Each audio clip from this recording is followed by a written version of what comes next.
So this story starts around the time when the Great Depression began, and they had to blame somebody for all this mess.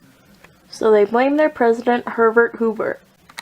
So eventually he was replaced by Franklin Delano Roosevelt.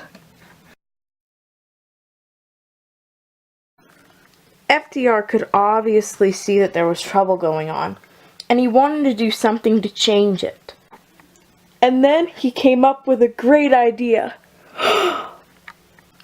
His plan was to make a program for relief for the unemployed. He called it the New Deal.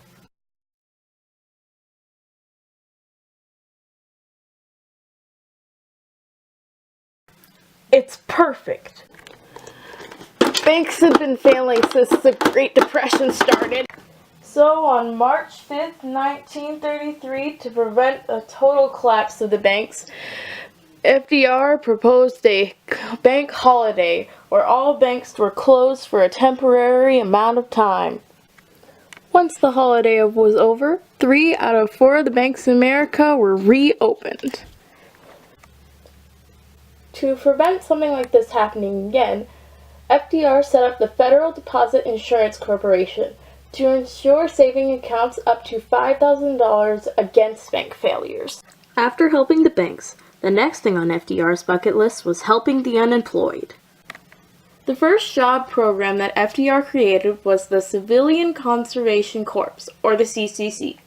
This helped create jobs for men in their late teens to their early 20s, which gave them jobs like planting trees, building truck trails, and restocked national parks with fish and game. In exchange for their work, they received room and board and payment of $30 a month. At its busiest, the CCC would employ around 500,000 workers. For his second program of relief, he needed a little help from his friend, Harry Hopkins. I was thinking that maybe we could start giving handouts to the people and help the poor. I'd say that's a fine idea, Franklin, but I think that the people would rather earn their work than to have handouts. Okay, I agree.